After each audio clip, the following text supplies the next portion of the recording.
শুভ সকাল বন্ধুরা। ঘুম থেকে উঠে পরে দেখি দুটো কোকিল আমাদের পেয়ারা গাছে খুব সুন্দরভাবে ডাকছে। সেটাই ভিডিও করে রেখেছিলাম, রান্নার সময় সেই ভিডিওটা আপনাদের সঙ্গে শেয়ার করলাম। বাইরে প্রচণ্ড বৃষ্টি হচ্ছে দুপুরবেলা ঝিমঝিম করে, তার জন্য এখানে আজকের লাল লাল করে চিকেন বানাবো।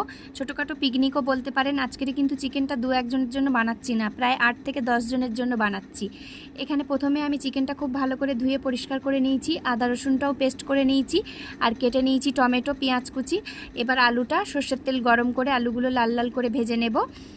আলুটা ভেজে তুলে রেখে এবার ওই একই কড়াই আবারও সর্ষের তেল দিয়ে দিচ্ছি দুটো শুকনো লঙ্কা আর তেজপাতা, আর দিচ্ছি কেটে রাখা পেঁয়াজ।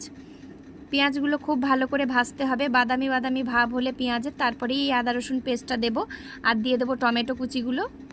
এবার ওই আদা রসুন পেস্ট আর টমেটো খুব ভালো করে কষিয়ে নেব, প্রায় 10 মিনিট মতো কষানোর পরে তারপরেই এতে দেব লঙ্কার গুঁড়ো। যেহেতু মাংসের পরিমাণ বেশি, তাই জন্য আমি এখানে প্রায় অনেকটাই লঙ্কা দিয়েছি পরিমাণ মতো। এবার এতে দিয়ে দিচ্ছি হলুদ গুঁড়ো, আর দিচ্ছি ধনে গুঁড়ো, তারপর দিচ্ছি জিরে গুঁড়ো। এবার পরিমাণ মতো নুন দিয়ে এই মশলাটাকে প্রায় 10 থেকে 15 মিনিট আবারও খুব ভালো করে কষিয়ে নেব। যতক্ষণ না মশলা দিয়ে তেল ছেড়ে যাচ্ছে আর আদা রসুনের কাঁচা গন্ধ না যাচ্ছে, ততক্ষণ এই মশলাটা ভালোভাবে কষাতে হবে। তারপরে ধুয়ে রাখা চিকেনগুলো এর মধ্যে দিয়ে দিলাম।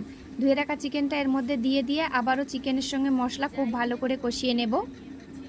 ক্যামেরায় হয়তো ছোট দেখতে লাগছে, কিন্তু আজকের আমি বড় কড়াই রান্না করছি কিন্তু, আর একদম মাটির উনুনে কাঠের জাল দিয়ে। মাটির উনুনে চিকেন বলুন, মটন বলুন, যে কোনো রান্নাই বলুন, খেতে কিন্তু খুবই সুন্দর হয়। দেখুন একদম কড়াই সেম হয়ে গেছে চিকেনটা, আমি নাড়তেই পাচ্ছি না, কারণ অনেকটা মাংস, প্রায় 10 জনের মাংস রান্না করছি। খুব ভালো করে চিকেন কষিয়ে নিতে হবে।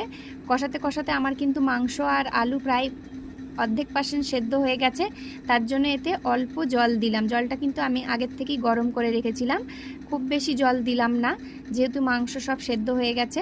পরিমাণ মতো জল দিলাম। এবার এটা হালকা কাঠের জালে আস্তে আস্তে হতে থাকবে, প্রায় 10-15 মিনিট খুব ভালোভাবে ফুললে এবার এতে উপর থেকে গরম মশলা ছড়িয়ে দেবো। যেহেতু অনেকটা মাংস, তার জন্য একটা গোটা পাতা শাহি গরম মশলা ছড়িয়ে দিলাম।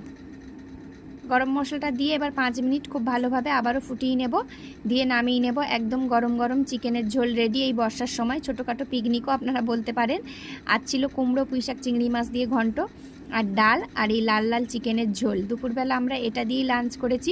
কেমন হয়েছে সবাই কমেন্টে জানাবেন, আর পাশে থাকবেন।